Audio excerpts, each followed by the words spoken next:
No. But if you see these ones today, I've seen them, say, well, we'll say 10 years ago, and see them today, you'd realize that they were going on. I wouldn't say that they had transcended death completely, because I don't know that yet, you know. But I would say that they are able to walk around in a good, what they call healthy body, and that they realize, they are aware that there is no death, but they are more aware that there is no birth, and they are very aware that just so long as we insist upon birth, we're going to have to insist upon death. We're going to have to take death if we continue to insist upon birth. So, now I'll tell you what does take place.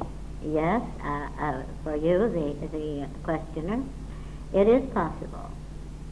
I don't know who you are, it doesn't matter, I don't want to know. But it is possible to live, once you have seen and actually know, that this body truly is sheer consciousness, living, intelligent, loving consciousness.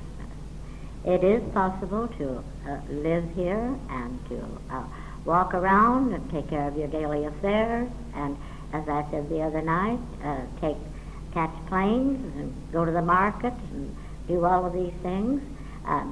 You see things, you see people.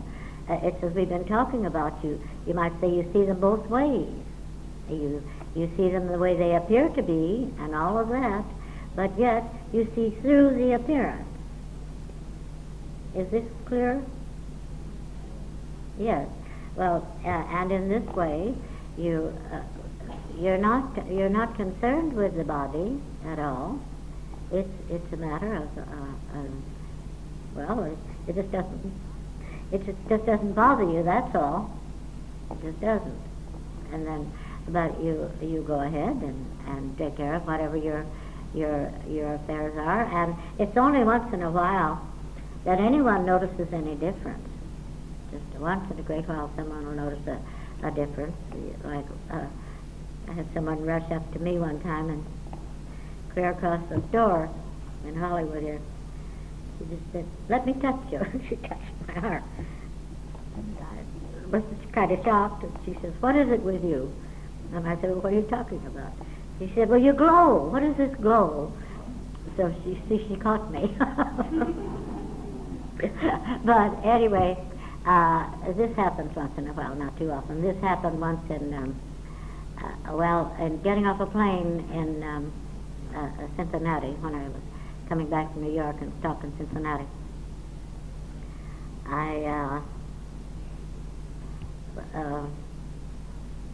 Should I say this? Well, of course I'm going to say it. I found it suddenly necessary. I felt a plea, you might say, a desperate plea for help, and I suddenly found it necessary to, just as I was at the top of the platform, you there, then, I don't know how it is now, I haven't been there for a while, but you had to come down the steps, you know, and there was at the top of the platform, and this came like this, and suddenly I wasn't visible. I wasn't visible there. I was visible somewhere else. And then there were two people meeting me in Cincinnati, and they knew me very well. They saw me at the top of the platform. They didn't see me come down the steps. They watched the people all coming across. And they were going to, had several things set up there, you know, and so they were quite perturbed. And so then they, one got, you know, the long aisle they have there to go through. Well, anyway, one got on one side of it and one on the other, and they watched everyone that went through, and I wasn't one of them. Well, anyway, finally they were just so perturbed and upset, and so one of them said, "Well, I'm going back to the baggage department." And so she did, and I was gathering up the baggage. I was gathering up the baggage. That was kind of an embarrassing moment, because I I held back more. You know what I mean? I was afraid of being ridiculed or something like that. And now I couldn't care less. I really couldn't. Let them ridicule, I don't care. I know what my experiences are, and I know whether I'm telling the truth or whether I'm not. And if it'll help anyone, I'm glad. If it doesn't, why, that's all right too. But there it is. No, it is possible to live a perfectly normal life. Of course, you don't sleep very much, and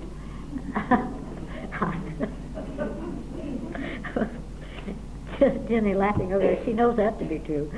No, you don't sleep very much, and food doesn't, I don't know, if you think about it, it's fine. You know, if it comes to you to eat, why, you eat. And I suppose if it came to you to eat a side of a beef, you'd eat that. I don't know. But you don't eat the way, you don't eat regular meals. It doesn't occur to you to do that. But aside from that, your life is perfectly normal. And I'm going to tell you this, that in our home, aside from the fact that, of course, this past year, as I have told you, I have been mainly in seclusion on my side of the house, where I stay most of the time when I'm at home, except when I go to the desert. Aside from that, our home is a very normal home, very normal. We work together as one, and you know something? We just love each other. We really do. So, now, Miss Fox, may I ask you something about sleep? Do you agree with this statement that sleep is the stepsister of death? That's the question. yes, is sleep the stepsister of death? That Mrs. Eddy, that was her statement. Well, I do have a feeling. No, I don't agree with that. I'm sorry. I don't like to say I disagree with anyone as great as Mrs. Eddy. I truly am sorry to have to say that. But I don't for this reason. I do partially, though. You see, I was speaking this morning, if you remember, about going so soundly asleep, you know, that it just, well, you've heard the expression, dead to the world, you know. Well, then in that case, yes, I would agree with Mrs. Eddy. But for the most part, most of us don't go to sleep, or at least not very often, so soundly that we are just dead to the world, you know. What we do, we don't, and of course, one reason where this disagreement comes in is that in sleep we do not lose consciousness. If we lost consciousness completely, we would die, because absence of consciousness, complete absence of consciousness, would also be absence of life, and that would be death, you see. But we don't lose consciousness. We're still conscious, and particularly so if we don't go so sound asleep that we are what they call dead to the world. I know one of the Christian Science lecturers, I introduced him once, and I heard him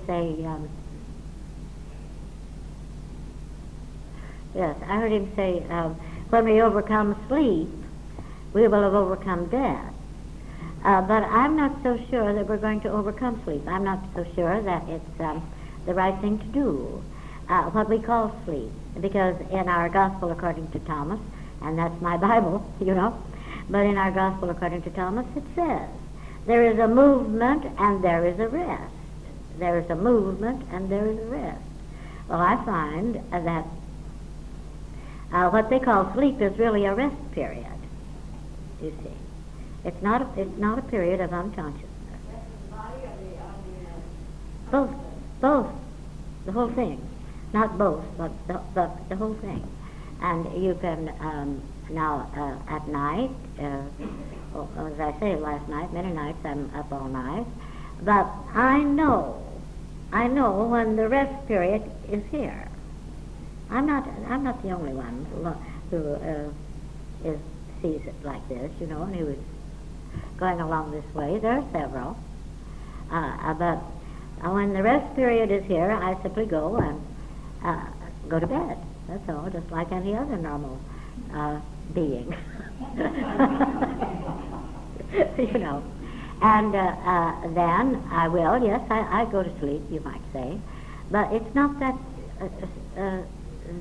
real sound sleep that you don't, that you just, well, I think it would take a cannon to waken you. Some people sleep like that. I don't, you know. I think a lot of us don't. And furthermore, in almost every case, I awaken with some knowledge of some truth that every once in a while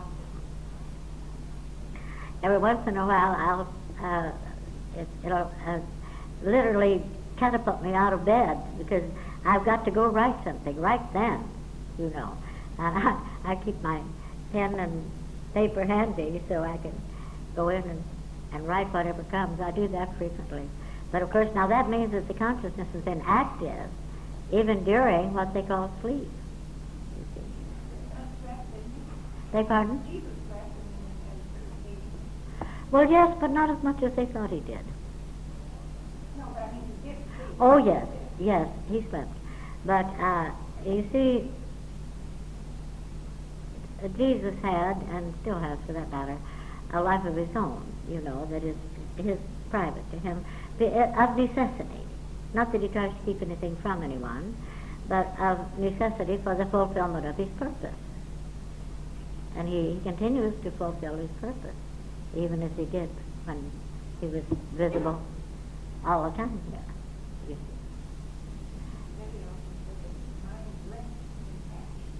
see. Yes, this is true. This is true. I agree with her thoroughly on that because the mind is active during sleep, just the same. You don't. Well, I'll tell you something. You never become a blob. No, you just can't. It's impossible because life is not like that. As long as you're alive, as long as you're conscious, and that's forever, you're not just going to be a static dot on the wall. So, now last night we started to talk about this thing called age and deterioration. So I think we'll go into that at this point. It really should not be necessary, as we said last night, for anyone to be or to become visibly older.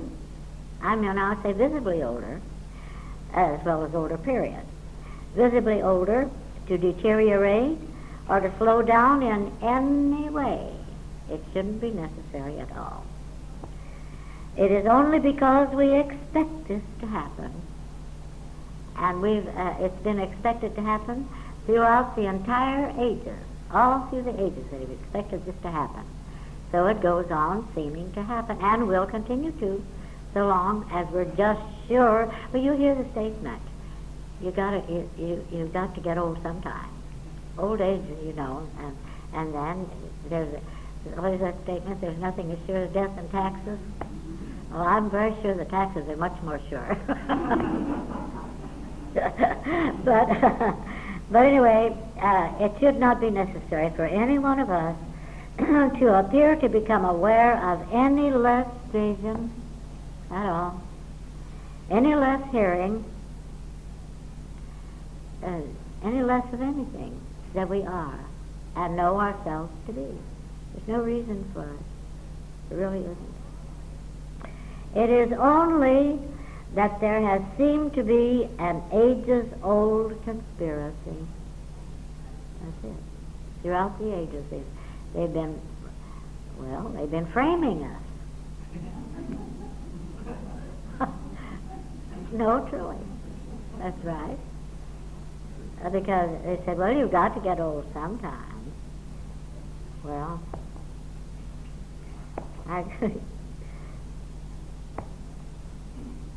you can get old if you want to. I found that out. You know, that's all. Age-old conspiracy to limit man to just so many years of health In the first place, so many years of life itself. Imagine that. What a thing to fasten on to anyone. 70 years and that's it. How do you like that? That's terrible. And then, out of those gracious 70 years they allot you, you're allowed just a few years of health. Then you begin to break down. You have to, you know. You don't have any choice about it. Everybody does it, so you have to do it too. That's it. You know, that's the way it's been. I don't know how that thing ever got started, but I'd like to get hold of whoever started it. Really. But seriously, though, it's never been necessary at all. Never has it been necessary.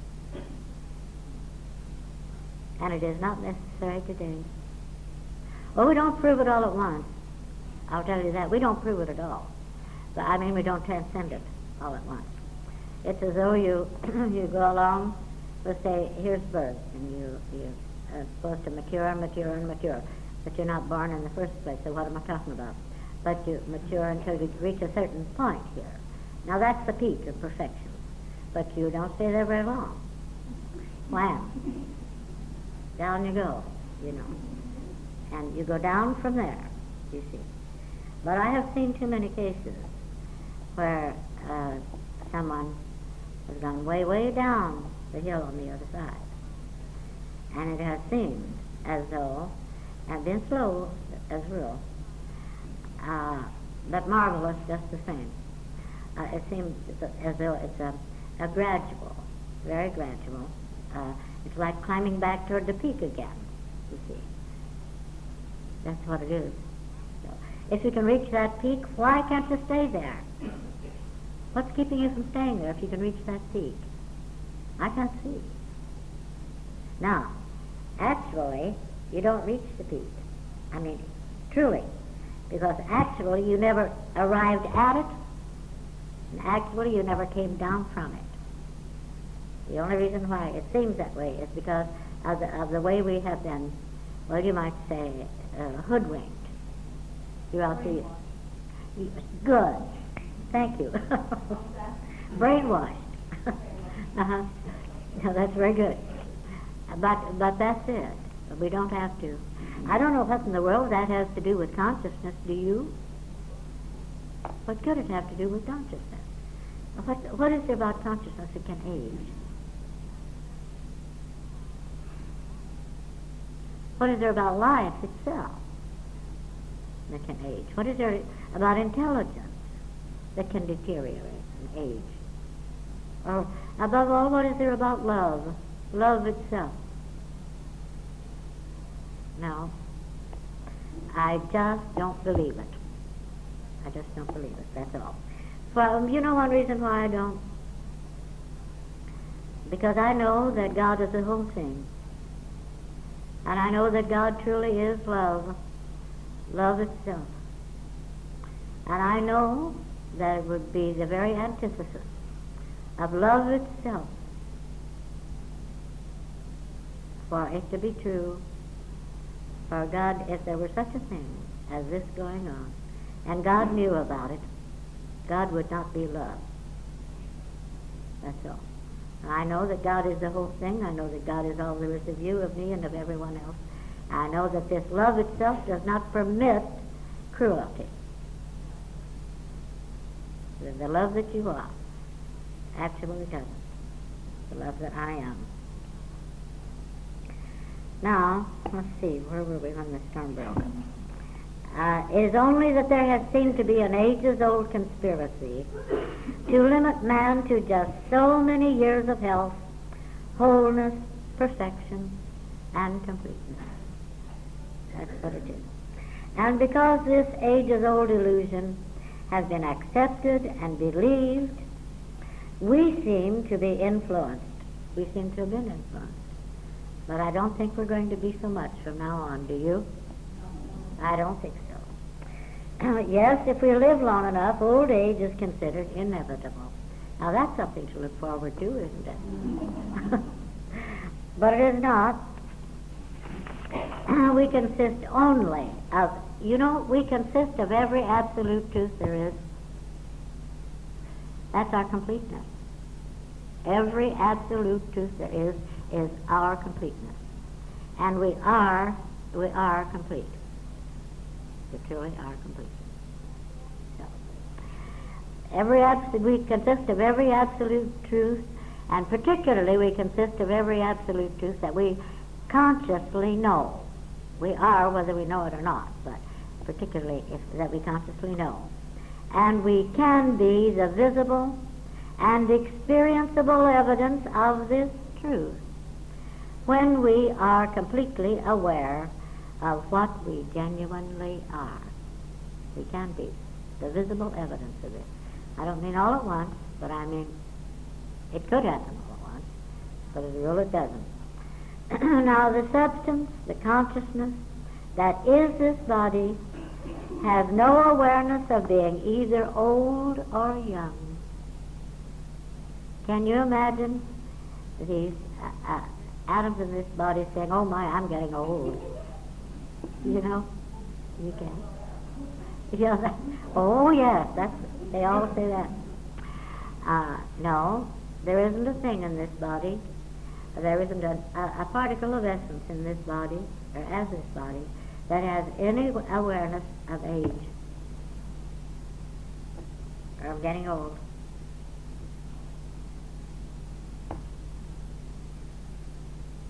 You see why, can't you? Because it isn't that kind of a body. Because consciousness is not something that's aware of getting old, of aging, or of an aging process. We are the only ones who seem to be aware of that. It's a wonder to me this body doesn't really tell us off more than it does sometimes. Things we try to do to it. The substance, the consciousness that is this body, has no awareness of being either old or young. Why? Because it is the infinite consciousness. It is the infinite substance. It is the infinite life. It's only aware of constantly fulfilling its purpose. Constantly. It is true, though, that the uncreated man is the complete infinite power that is God. The uncreated man, uncreated, is the complete infinite power that is God. This is true because God is the eternal, uncreated Christ man. The eternal, uncreated, unborn Christ man. And thus man has to be just what God is. God is all, as we've said so many, many times. All is God. So there is nothing but God for man to be. And man can no more age, actually, than God can age. It's utterly impossible.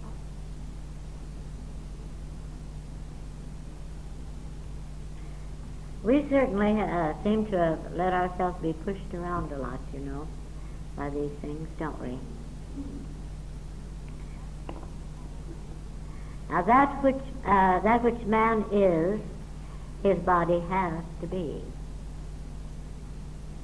It has no choice. And because man is God, and God being, man's body has to be God being that substance. Do you want me to read that again? I think it would be well. Because man is God being, man's body has got to be God being that substance in form. Now, I couldn't possibly be talking then about a temporary body, about a body that could get sick or age or die, or a body even that was born. Because God is none of those things. God is not a temporary body. God is not a temporary substance. God is not a substance that can become imperfect, age, die. So, and God has to be that substance because our whole being is God being. God being, you see. Man's body has to be God being, that substance and form, and that activity. Thus the body of uncreated man can no more age, can no more deteriorate or die than God can age, deteriorate, or die. Why? Because God is all there is of uncreated man. That's why.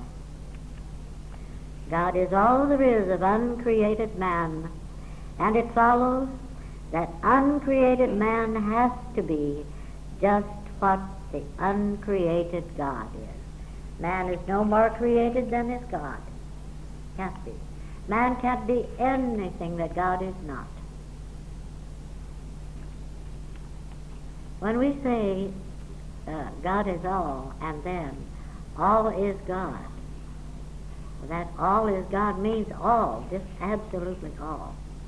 No matter how it may appear, or how opposite it may appear, makes no difference. It isn't that way.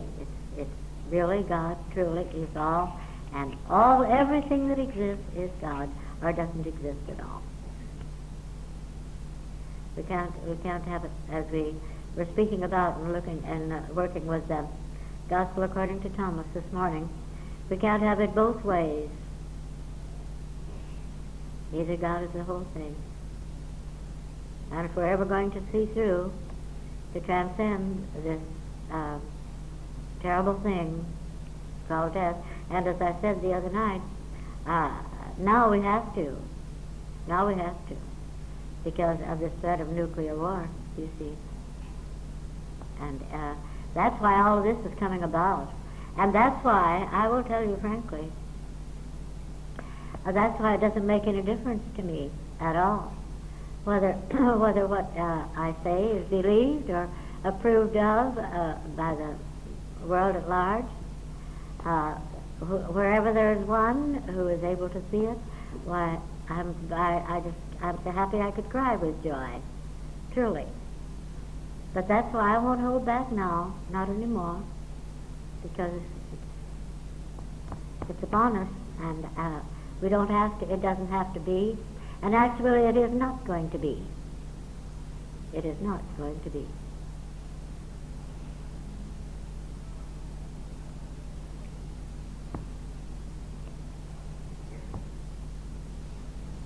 You know, when you love the world, no matter how it appears, you love this world, and everyone in it, and everything. It is impossible for God, being uncreated, to know anything about a creation. Well, how could God, being uncreated, know anything about a creation? There's no knowledge of a creation, actually. There's no knowledge of anything having been created or being created. This is all in the realm of this pseudo, the so-called born man. But that isn't man.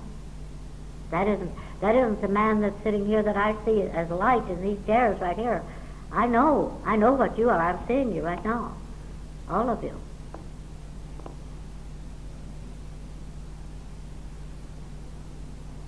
No, it is impossible for God, being uncreated, to know anything about a creation or of being a creator. Why, God has no awareness of being a creator.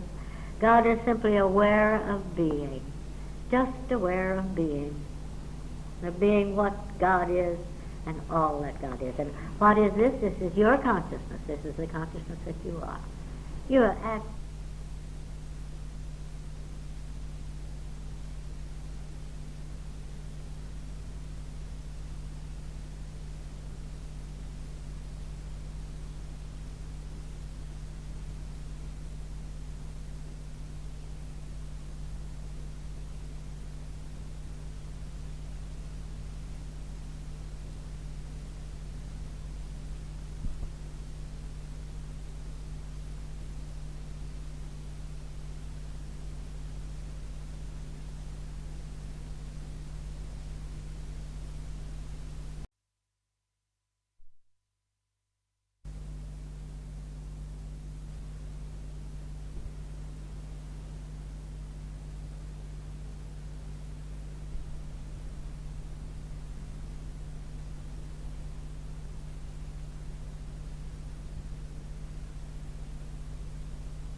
You actually have no aware of being a creator.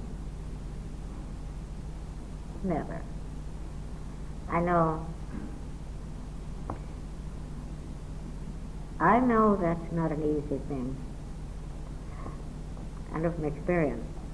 But nonetheless, it's true. No, it is impossible for God, being uncreated, to know anything about a creation or of being a creator. Therefore, man can know nothing that God does not know, for man has no mind of his own other than the mind that is God, and the mind that is God is the mind, the intelligence, the consciousness. That is man. You know this now. You know this as well as I do. I know you do. So, man can know nothing of having been created. You know, we discussed that. We have no awareness, there isn't a one of us, that has any awareness of having been created. Why? Because we never were. We never were. How could we be? And at the same time be the very eternality that is eternal life itself. We couldn't be, and we're not.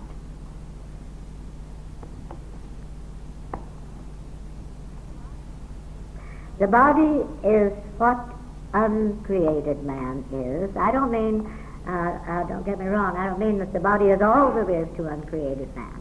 Uncreated man is infinitude itself, indivisible infinitude, equally everywhere, truly. But I mean that this specific focalization right here, called the body, that's what I'm talking about at the moment. The body is what uncreated man is. This is not, as we said as we've been saying, these bodies, they're sitting right in these chairs now, are not the bodies that were supposed to be born at all. We know this. This is why we don't have to expect the things to happen to them at all that would ordinarily, that we'd expect to happen if they were still those. My word, how old those bodies would be, some of them, wouldn't they? If they were the bodies that were born, isn't it so? Do you understand what I mean? You don't? Oh, I'm sorry. Well, now look. Suppose that throughout the years since we supposedly were supposedly born, that this body stayed the same, made out of the same stuff. You see, that it wasn't renewed, that it wasn't ever new. You see, that it remained the same material, let's say, as the baby body that was supposedly born. Well, all right, it grew up as that same material then. Well, I would have thought it would have worn out years ago. Now, is that more clear? You see? See how old it would be? And why didn't it wear out years ago? Because this body has been, because of this universal circular movement, this circulation of the universe itself, focalizing, the circling and going on. Because of that, why this body has there aren't any way to count the number of times in which it is an entirely new body. So in that sense, it is not the same body that was supposed to be born, you see. And that's why it hasn't completely worn out. And that's why it isn't such an old body after all, maybe, huh? You know? Could be. No, neither can man know himself to be a creator. God is aware of being every focalization of himself. The infinite consciousness that is God, which is the consciousness that you are, this is you, is aware of being every focalization, everyone, of himself. That means that the infinite God consciousness that you are is aware of being this body. being this focalization. Now, is this clear? As mud, huh?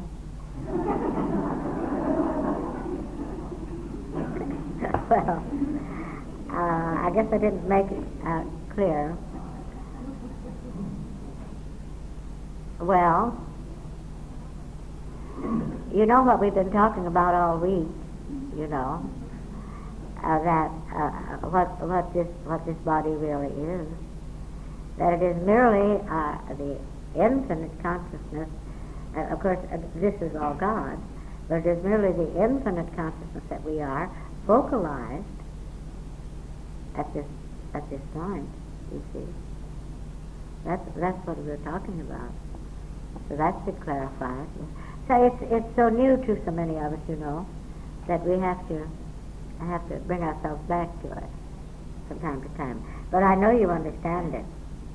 But when you see what I think is confusing a little bit tonight is that I'm using the word God more. But it doesn't make any difference. It'd be just as easy to say the infinite consciousness that you are is aware of being every focalization of yourself. Or the infinite consciousness that you are is aware of being this focalization of yourself. Now, is that more clear? Does that clarify it more, according to what we've been hearing and seeing? This means that God is aware, this is your consciousness, of being all form, all substance, all activity. It is because God knows himself to be only eternal substance. You see, God being eternal, the infinite consciousness, the infinite mind, being eternal, can only know himself to be what he is. He can only know himself to be eternal substance. Well, this infinite consciousness that is God is the infinite consciousness that you are. So you can only know yourself to be what you are, which is eternal substance. Eternal substance, truly. Eternal form and eternal activity. Now this is what the uncreated man that you are knows himself to be. Knows and knows himself to be. Now, let's go back to this because temporarily, because I know that you do understand it, you know. When we said God is aware of being every focalization of himself. Well, you know, we've had a great deal of this I am, you know, you could say, pertaining to this body. I am this focalization of my infinite self. Well, that clarifies it, doesn't it? You see? The infinite I that I am this focalization of the infinite I that I am. You see? Now this means that you are aware of being infinitely aware and specifically aware of being this form, this activity, this being. You see?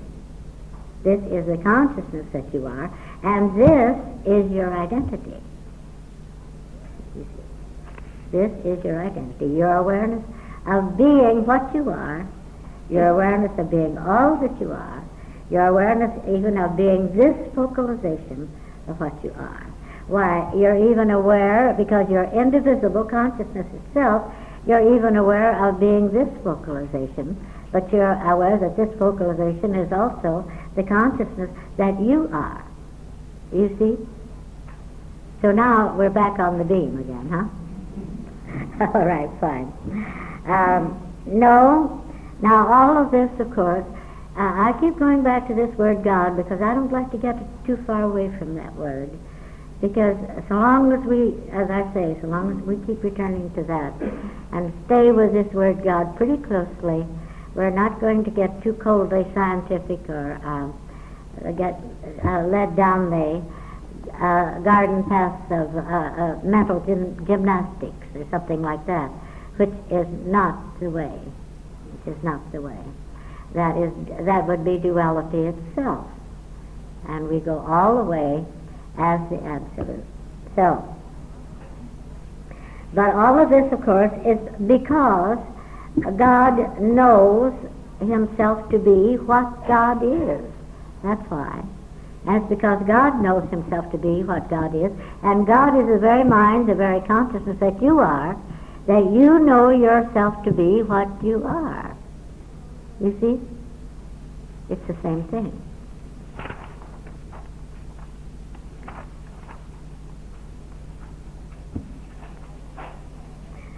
Now you do know, I see out here, man, this is capital M.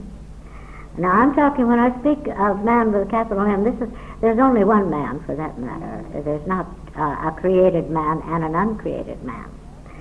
Man does know that what he is, knows what he is, and what his body is, and has to be.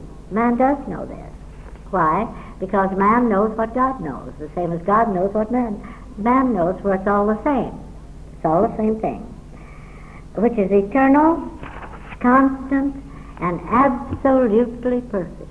Eternal, constant, and absolutely perfect.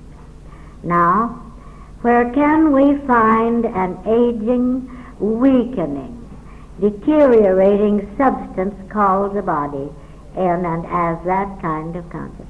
You can't find it anywhere because it doesn't exist. It isn't that kind of consciousness, you see.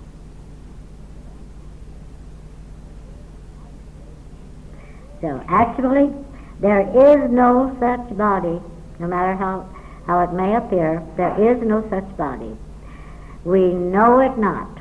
You know, sometimes it's a very good thing too when things seem to, particularly if the body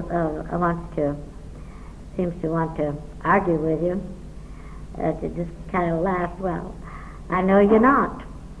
I know you're not. As far as you're concerned, as far as I'm concerned, you don't even exist. I know you're not.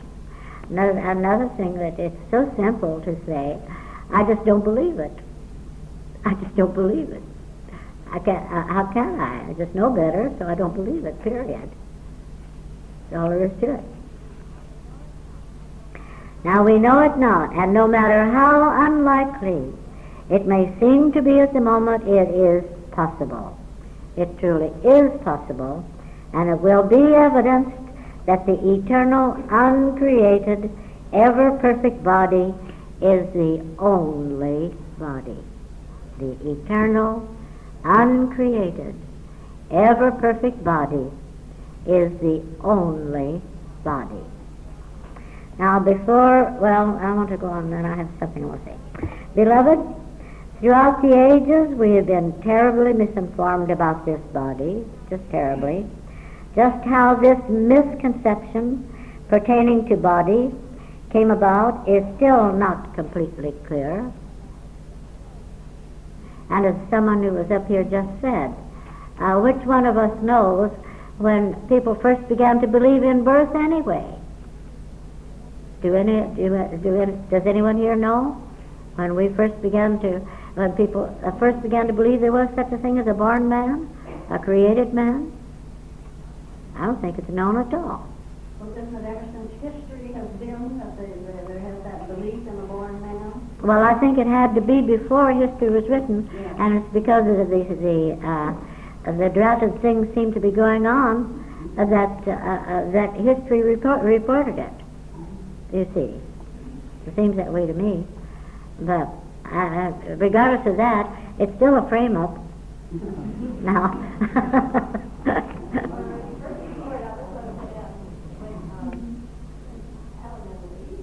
Yes, and I think that's I love that Bible, but I don't have any use for that business there.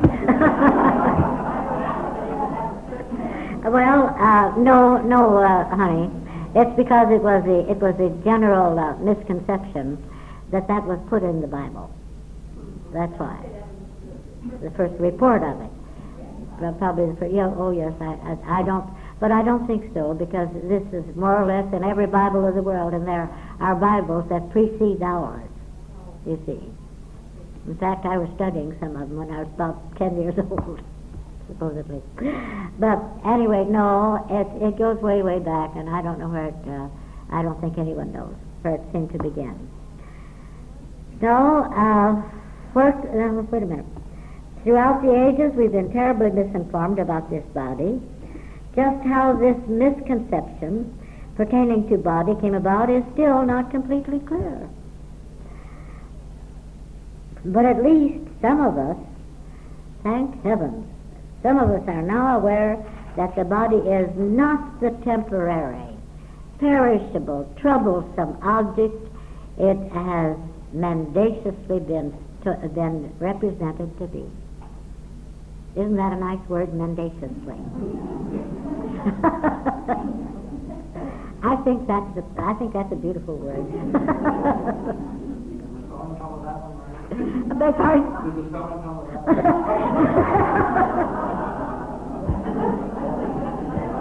Now you stop that.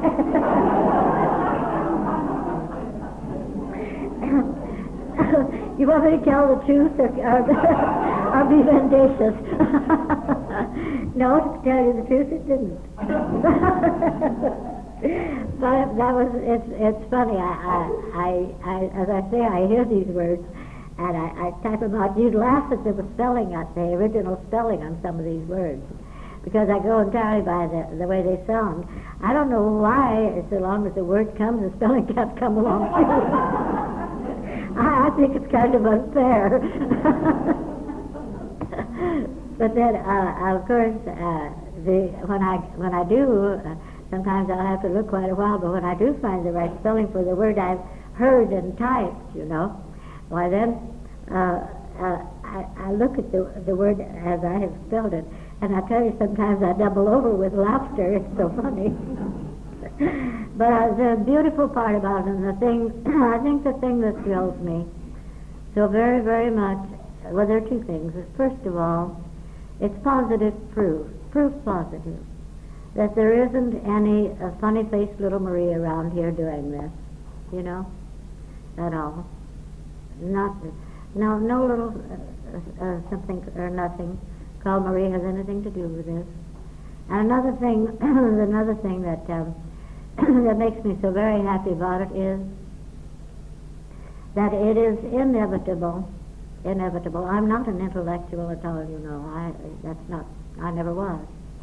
But it is inevitable that when I do find the word, find the spelling for it, well, generally I just sense what the spelling is. But in every case, it's so beautiful, because the definition of that word so beautifully fits. It is the right word, and the only word that would be the right word for right there. And I'm so grateful for that, that I just don't have any way to say how grateful. It's just glorious.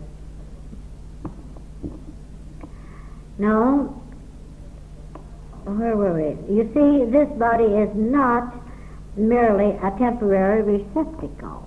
That's what we were having a discussion here a moment ago. I think that's what throws people off the track sometimes and makes it difficult for them to stay on the track, but even when they do see this, because it seems to most of us that this body is, we've been taught to believe, that it is a temporary receptacle for life. It's as though it receives life and maintains life and consciousness and so forth for so long, and then after a while, life is expelled, and where does that leave the body? You see? And it isn't like that at all. It is not a temporary receptacle for life. This body is life itself. The only life there is eternal life. That's why this body has simply got to be an eternal body. There's no other way for it to be. It can't be any other way.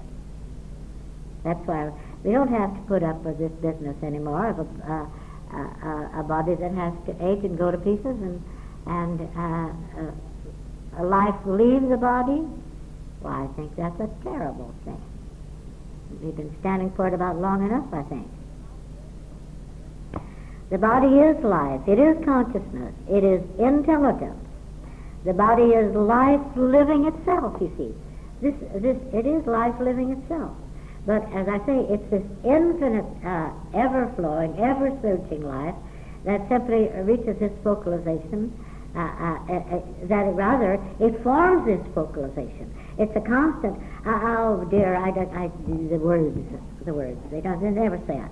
But what I want to say is that it is this surging, flowing, circular living thing here that is forming itself. It's the infinite life, the infinite consciousness, the infinite love, the infinite mind or intelligence, whatever you want to call it.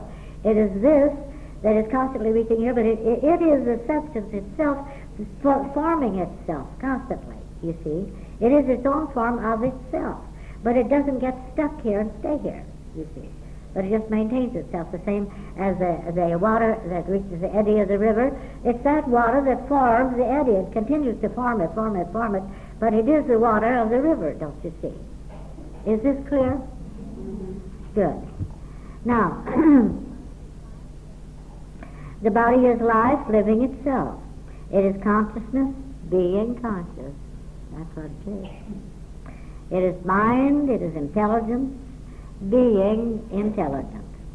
The body is not merely an adjunct, added to or necessary to the identity. The body is not something that is added to you. It is the identity and then the body. The identity is the body. The body is the identity, you see. The body is merely an adjunct. It is not true. Is not merely an adjunct added to or necessary to the identity.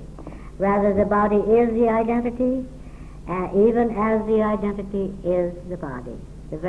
Every time you say the identity that you are, you say, I am, while you're including this, I am this, I am this, I am this, I am this, I am all, I am infinitude, I am this. You see, it's all in the I am, every bit of it.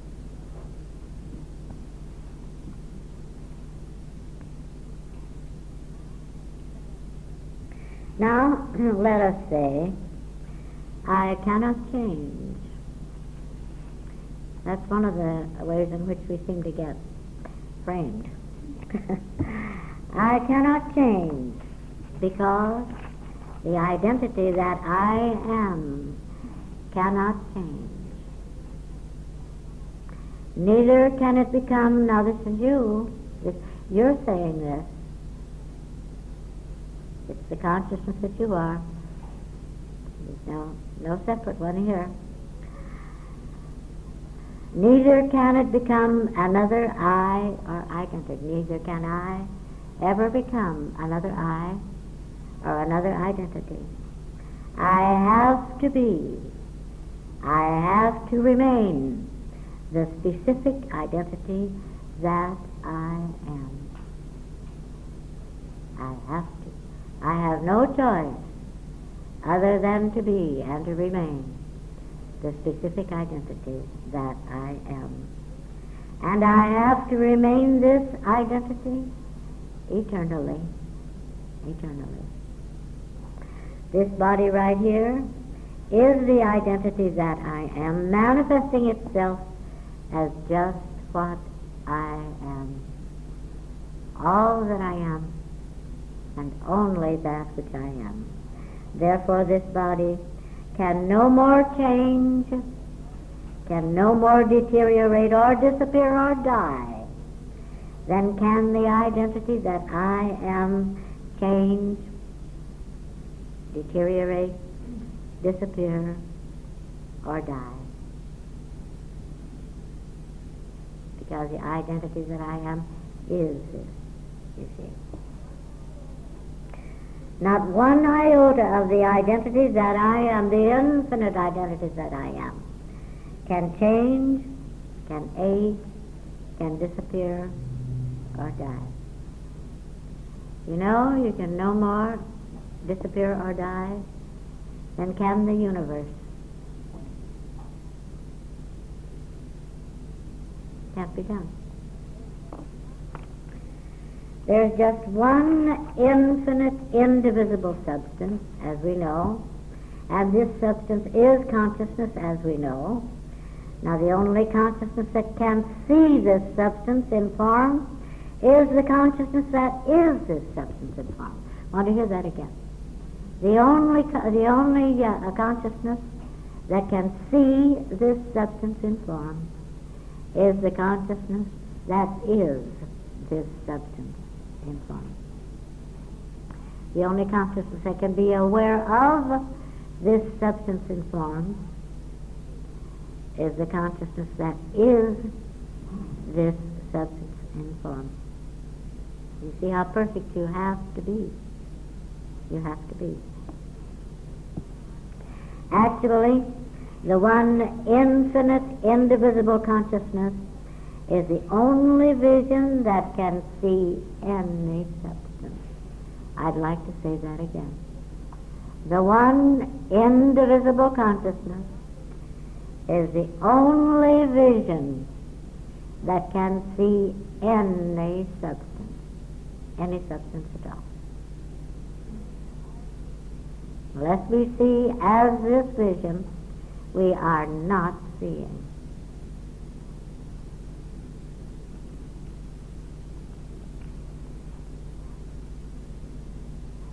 Consciousness being absolute, complete perfection, beauty, symmetry, can only see absolute perfection, absolute beauty, absolute symmetry. Now, since it is true that beauty is in the eye of the beholder, it is also true that supposed imperfection is in the eye of the supposed beholder. It's suppositional. The only imperfection we can ever seem to see is our own imperfect, seemingly imperfect, or incomplete awareness of the absolute perfection which stands right before us. Now, would you like to hear that again? I think that's rather important.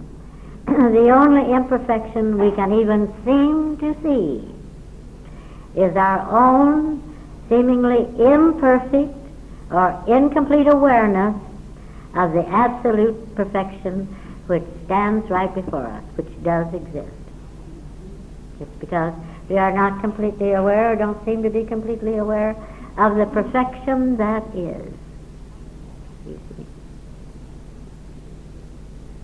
Once we are completely aware of the perfection that is, I tell you, we just don't see imperfection anymore. We don't even imagine we see imperfection anymore. It would never occur to us that we could. Because we're just so aware that we can't see something that doesn't exist. It's well to go back to that always, that realization that unless it exists, we can't know it. Unless it exists, we can't see it. Unless it exists, we can't experience it. And we know what, and once we know what does exist, well, that's it then. You see? Know what does exist, and all that does exist, why then anything other than that doesn't exist. So what?